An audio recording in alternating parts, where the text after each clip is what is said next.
Olá, nós estamos no Roda de Política, mais uma vez direto aqui da Móveis Conquista, essa loja incrível que fica aqui na Estrada do Coco, e hoje eu estou recebendo esse ilustre do Dr. Gabriel Bonfim, que é conhecido nas redes sociais como advogado dos artistas, mas que tem muitas histórias para contar, uma pessoa que me chama muita atenção e que eu resolvi convidá-lo para vir compartilhar conosco um pouco das histórias que ele vem construindo, desse legado que ele vem construindo aí em toda a Bahia, gente, até pelo Brasil e pelo mundo. Ele vai contar tudo isso. E eu costumo valorizar muito a juventude. A juventude é um privilégio, né? Principalmente para quem sabe usá-la, para quem sabe fazer desse tempo um tempo de plantio e que com certeza se torna também um tempo frutífero. Doutor Gabriel, eu tenho 1000 perguntas para fazer, não sei nem por onde começar, mas vou começar por aquilo que mais arde no meu coração, que é quando eu vejo seus vídeos nas ações sociais, né, nas comunidades, palestrando, doando sopas,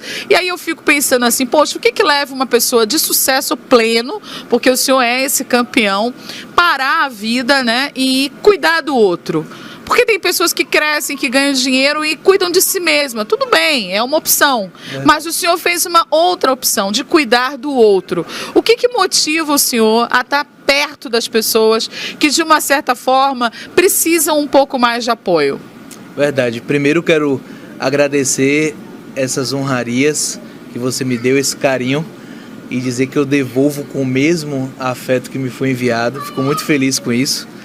As redes sociais têm esse papel importante, esse papel bom de aproximar pessoas que têm a mesma visão, e realmente isso me deixa muito feliz. Mas voltando aqui para falar do social especificamente, tem algo que as pessoas geralmente elas não sabem. Quando eu tinha 3 anos de idade, o meu pai ele faleceu. E quando eu tinha 16 para 17 anos de idade, a minha mãe ela também ficou doente. Fui então criado numa comunidade, um bairro bem humilde, local, chamado Nordeste Amaralina. E é muito interessante perceber que a minha mãe ela me liberou uma palavra. Ela disse para mim, já muito doente, ela olhou para mim e disse para mim, olha, se tudo isso está acontecendo comigo, com a gente, porque algo muito bom vai acontecer no futuro. E ela me deu 2 palavras, que é educação e saúde.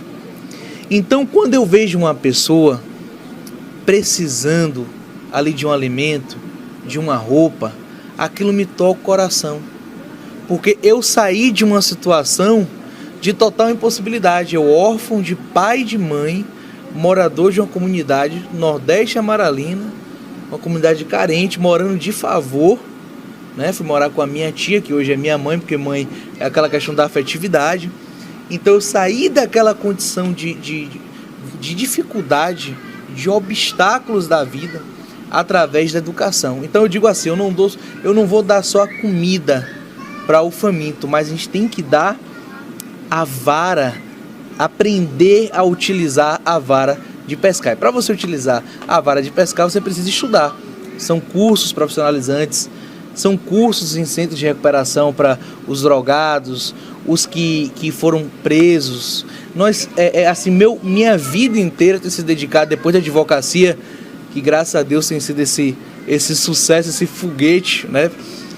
De bênçãos, de vitórias, ao social, por uma questão de gratidão pelas coisas que aconteceram comigo e por eu saber que esse caminho é bom. Quando a gente sabe que um caminho é muito bom, nós queremos mostrar para as pessoas que aquele caminho ele funciona. Olha que maravilha, eu tenho uma lista de perguntas aqui, não vou perder tempo para a gente sugar bastante aqui. Bom, direito, vamos falar, como é que começou a sua relação com a advocacia? Bom, eu entrei na faculdade. Na verdade, é uma coisa... Pode fazer a propaganda, pode falar a faculdade. Eu até sou fã do dono da faculdade, né? A Faculdade Batista Brasileira. E eu entrei na... Interessante uma coisa, eu fiz o primeiro vestibular na Federal, perdi. Fiz o segundo na UNEB, perdi. Fiz o terceiro, perdi. Eu fiz 7 vestibulares e perdi. 7. E aí eu fui conversar com a minha fé, né? Eu fui no mar, cheguei no mar, olhei para o céu e falei assim, sabe de uma? Eu vou desistir desse negócio de estudar. porque não tá dando certo, tô perdendo muito. Eu já fui 7 vezes por esse caminho e perdi. Então eu vou desistir de estudar. Eu vou cuidar das fazendas que minha mãe deixou, dos gados que meu pai deixou e das riquezas de minha avó. E levantei e fui para casa. No caminho de casa eu percebi que mamãe não tinha deixado gado, papai não tinha deixado fazenda e nem vovó riqueza. Eu tava pobre do mesmo jeito, sem ter onde cair vivo, porque morto, a gente disse, o sujeito cai em qualquer lugar. E aí eu fiz 7 vezes o vestibular e perdi. E aí eu fui e fiz o vestibular. Eu falei, não, vou tentar mais uma vez. As pessoas desistem muito fácil. A regra da vida, as pessoas desistem muito fácil. Qualquer obstáculo elas desistem. Então eu falei, não, eu vou tentar mais uma vez. Aí eu fui, fiz o vestibular na Faculdade Batista. Passei na Faculdade Batista. E ali começou a minha história com direito, a minha jornada.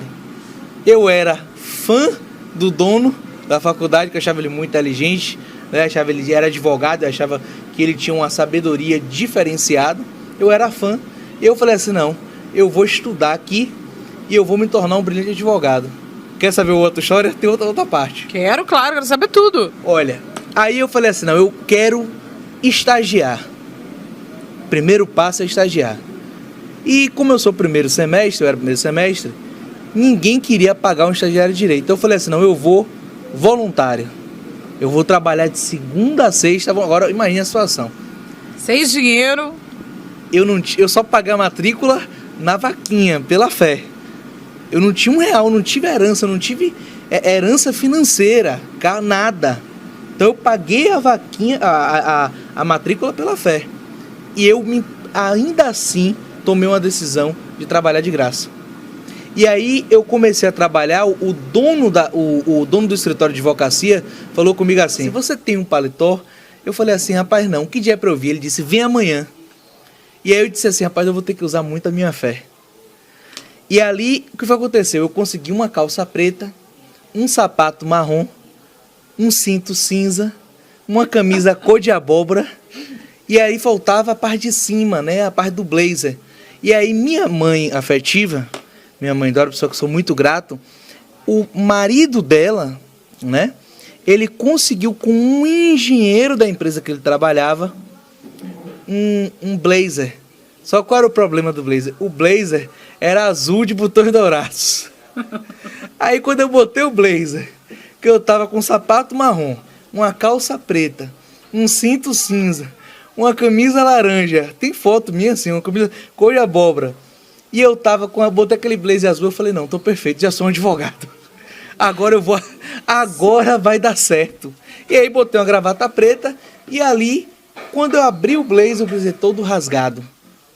Uma coisa que me chamou a atenção é que nos corredores da faculdade, brincavam comigo e tal, eu sempre levei aquilo na esportiva, nunca Não teve mimimi. Mimimi, lamentei, chorei, nunca disse que era bullying, nada, deixei levar. Vamos pra cima, deixei as coisas acontecerem. E aí, o que aconteceu? Na história do direito, eu passei na OAB no 9º semestre, voltei como advogado da faculdade, que eu estava estudando, e para algo ainda mais forte, eu voltei como professor da faculdade. Como é que pode isso? Com 23 anos, eu era professor da Universidade de Direito, com 23 anos. E já aprovado na OAB, com pós-graduação. Então, no direito, eu fiz aquela reviravolta em 5 anos. Agora, eu precisei ultrapassar os obstáculos. Não foi fácil. Só vieram notícias para eu desistir. Do começo ao fim. Foi ficando mais fácil quando eu trabalhava mais. Quando eu trabalhava mais, eu estudava mais, eu pesquisava mais, eu estava em mais estágios, ia ficando mais fácil, porque eu ficava conhecido.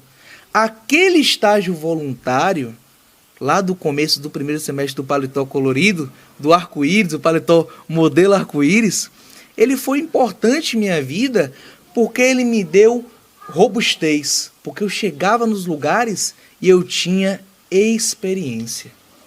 Então imagine, eu vim estagiando do primeiro até o 10º semestre.